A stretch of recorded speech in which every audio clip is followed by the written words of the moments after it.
ఒక్క ఓటు తేడా ఉంటే నైతిక విలువలకు కట్టుబడి రాజీనామా చేసి ప్రధాని పదవిని తృణప్రాయంగా వదులుకున్న మహోన్నతమైన నేత అటల్జీ అని కేంద్ర మంత్రి కిషన్ రెడ్డి అన్నారు. భారతదేశ రక్షణ కోసం ఎంతో కృషి చేసిన సుపరిపాలన అందించిన నేత అని తెలిపారు. కాంగ్రెస్ పార్టీ కుట్ర చేసి వాజ్పేయి గారిని గద్దె దింపిన సమయంలో ఒక్క ఓటు తేడా ఉంటే నైతిక విలువలకు కట్టుబడి మా ఎన్డీఏకు ఒక ఓటు తక్కువ ఉంది కాబట్టి నేను రాజీనామా చేస్తున్నానని చెప్పి వారు ఒక్క ఓటు కోసం ప్రధానమంత్రి పదవిని కేంద్ర ప్రభుత్వాన్ని వదులుకున్నటువంటి నైతిక విలువలతో కూడినటువంటి అద్భుతమైనటువంటి నాయకత్వము శ్రీ అటల్ బిహారీ వాజ్పేయి గారు. భారతదేశము అణుశక్తి సామర్థ్యం కలిగినటువంటి దేశంగా తీర్చిదిద్దినటువంటి వ్యక్తి. అమెరికా లాంటి అగ్రదేశాలు అనేక రకాలుగా బెదిరింపులు చేసినా ఆ బెదిరింపులకు భయపడకుండా గతంలో అనేక ప్రధానమంత్రులు చేసినటువంటి ప్రయత్నాలను అనేక అగ్రదేశాలు అడ్డుకున్నప్పుడు వాజ్పేయి గారు వాటిని లెక్క చేయకుండా భారతదేశ రక్షణ కోసం, భారతదేశం యొక్క ఆత్మగౌరవం కోసం, భారతదేశంని ఒక అణుశక్తి సామర్థ్య దేశంగా తీర్చిదిద్దినటువంటి అద్భుతమైనటువంటి మహానుభావుడు అటల్ బిహారీ వాజ్పేయి గారు. అంతేకాదు ఈ దేశంలో జాతీయ రహదారులు ఏవైతే ఈరోజు మనం అద్భుతంగా చూస్తూ ఉన్నామో దేశవ్యాప్తంగా, ఆ రహదారులకు మూలకారకుడు స్వర్ణ చతుర్భుజి పేరు మీద ఆయన ప్రధానమంత్రిగా ఉన్నప్పుడు ప్రారంభించిన విషయం మనకు తెలుసు. గ్రామీణ ప్రాంతాల్లో రోడ్లు లేకున్నటువంటి గ్రామాలకు ప్రధానమంత్రి సడక్ యోజన పేరు మీద అన్ని గ్రామాలకు కనెక్టివిటీ కల్పించినటువంటి వ్యక్తి. అంతేకాకుండా సర్వశిక్ష అభియాన్ పేరుతో దేశవ్యాప్తంగా లక్షల కోట్ల రూపాయలు ఖర్చు పెట్టి అన్ని గ్రామాలలో కూడా విద్యా సంస్థల్లో మౌలిక వసతులు పెంచడంలో కీలక పాత్ర పోషించాడు. కొత్తగా గెలిచిన సర్పంచుల ఆత్మీయ సమ్మేళనంలో రేవంత్ రెడ్డి రెండో భాష మాట్లాడుతున్నాడు. పాన్ షాప్ దగ్గర గుట్కా తినేవాడి కంటే వల్గర్గా రేవంత్ రెడ్డి మాట్లాడుతున్నారని రసమయ్యి వ్యాఖ్యానించారు. సర్పంచులకు ఒక ముఖ్యమంత్రి ఏం మెసేజ్ ఇవ్వాలి? మీరు నేను పాత్రికేయ మిత్రులను వాళ్ళ ముందు వాళ్ళ సాక్షిగా ఇవాళ నేను అడుగుతా ఉన్నా రేవంత్ రెడ్డి గారిని, వాళ్ళ పాలకులను అడుగుతా ఉన్నా. ఏం అడుగుతారు ఎవరైనా కూడా? కొత్తగా గెలిచిన సర్పంచులు మన మీద బాధ్యత ఉంటుంది, చాలా గొప్పలుగా అభివృద్ధిని జరిపించుకోండి, నేను మీకు అండగా నిలబడతా. ఇప్పటికే గ్రామాలలో ఎలక్షన్ పెట్టి లేట్ అయిపోయింది కాబట్టి ఇప్పటికైనా మనకు ఉన్నది ఇంకా 2 ఏళ్ళు 3 ఏళ్ళ కాలమే కాబట్టి మీరు గొప్పగా చేసుకోండి అని చెప్పేసి ఎవరైనా హితబోధ చేస్తూ ఉంటారు. సర్పంచ్ యొక్క విధులు నిధుల నిర్వహణ గురించి చెప్తా ఉంటాడు. మరి ఈయన ఏం చెప్పిండు అక్కడ? ఏం నేర్పించినాడు? ఎలా రేవంత్ రెడ్డి గారు ఒక ముఖ్యమంత్రి కొత్తగా గెలిచిన ఆత్మీయ సమ్మేళనానికి వచ్చిన వాళ్ళందరికీ ఏం మెసేజ్ ఇచ్చినాడు? ఏం భాష నేర్పించినాడు?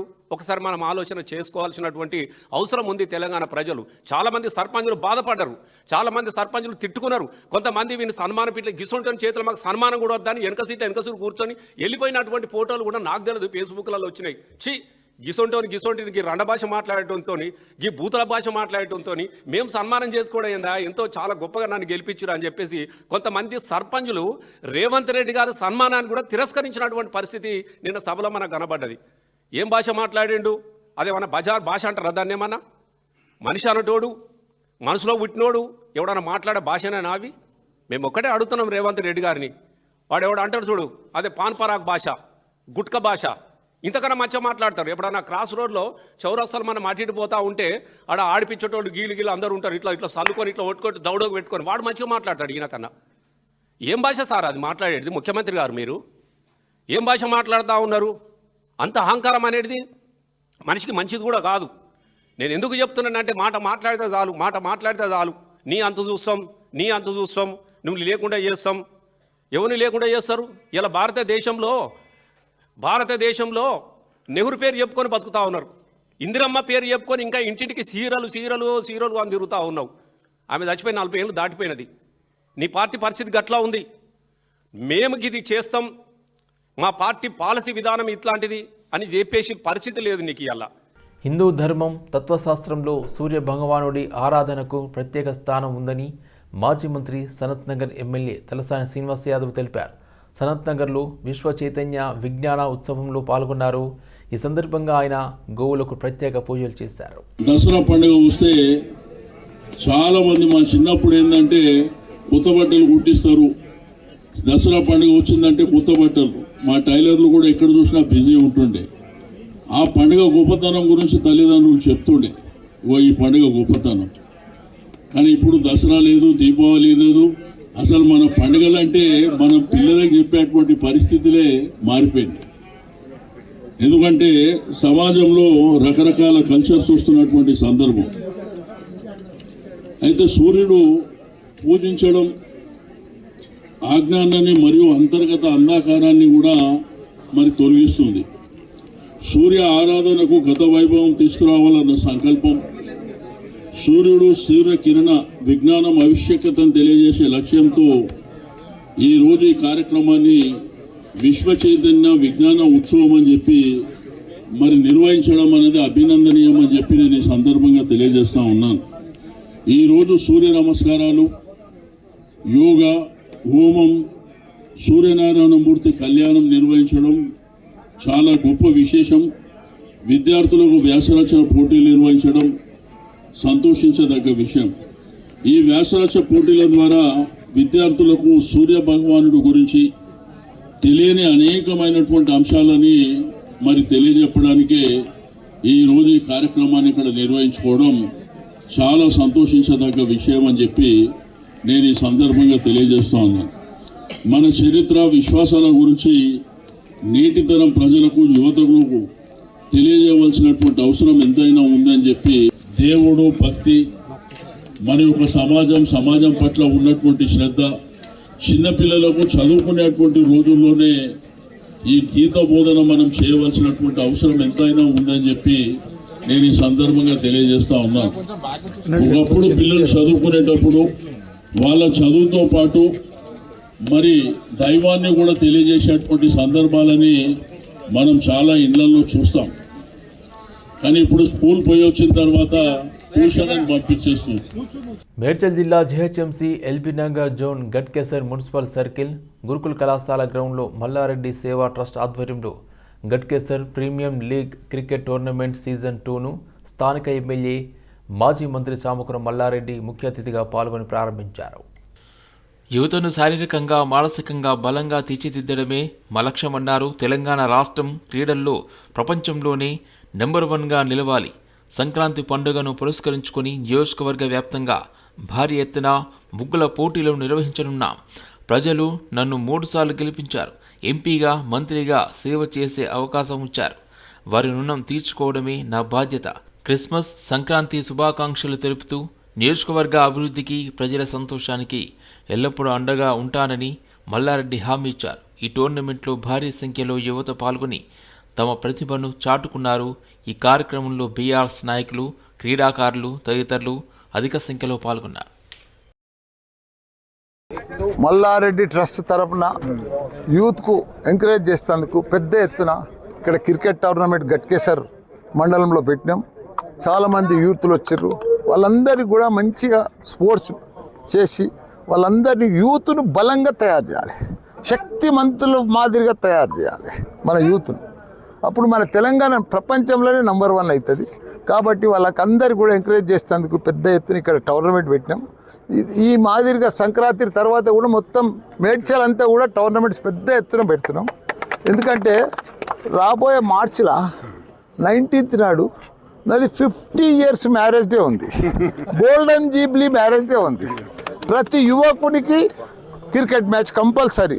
ప్రతి మండలంలో, ప్రతి మున్సిపాలిటీలో అందరికి కూడా పెద్ద ఎత్తున టోర్నమెంట్ పెడదామని చెప్తున్నాం, డిసైడ్ అయినాం. దాంతో భాగంగానే ఇది ట్రైలర్ ఫస్ట్ టోర్నమెంట్. ఇది దీని తర్వాత మళ్ళీ ఉంటుంది ఇంకా. కాబట్టి పెద్ద ఎత్తున యువతను అందరూ కూడా, ప్రతి ఒక్కరు కూడా, ఇంకా మహిళది కూడా క్రికెట్ మ్యాచ్ పెట్టున్నారు టోర్నమెంట్. కాబట్టి అందరు ఎంకరేజ్ చేసి అందరి మంచిగా చేయాలి. అందరికి కూడా హ్యాపీ క్రిస్మస్ పండుగ శుభాకాంక్షలు అందరికి కూడా. సంక్రాంతికి కూడా పెద్ద ఎత్తున ముగ్గుల పోటీ కూడా పెడుతున్నాం, భారీ ఎత్తున అందరికి కూడా. ఎందుకంటే ప్రజలు నన్ను 3 సార్లు గెలిపించారు. ఒకసారి ఎంపీ అయినా, ఒకసారి మినిస్టర్ అయినా, మళ్ళీ ఇప్పుడు ఎంపీ అయినా. వాళ్ళ రుణం తీసుకోవాలి కదా, వాళ్ళ బాకీ తీర్చుకోవాలి కదా. ఇప్పుడు పండుగలప్పుడే క్రికెట్ అప్పుడే ఇవన్నీ చేసి ప్రజలకు మంచిగా సేవ చేసే సౌభాగ్యం నాకు కల్పించారు ప్రజలందరూ కూడా. వాళ్ళ రుణం తప్పకుండా తీర్చుకుంటా.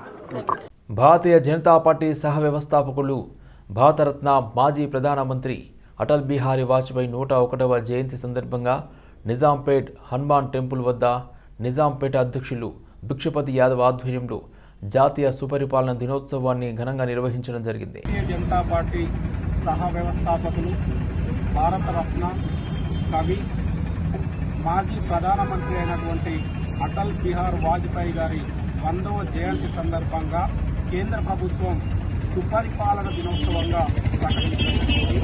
ఆ సుపరిపాలన దినోత్సవం సందర్భంగా ఈరోజు నిజాంపేటలోని హనుమాన్ టెంపుల్ వద్ద అతనికి చిత్రపటానికి పూలమాల వేసి అతనికి నివాళులర్పించడం జరిగింది.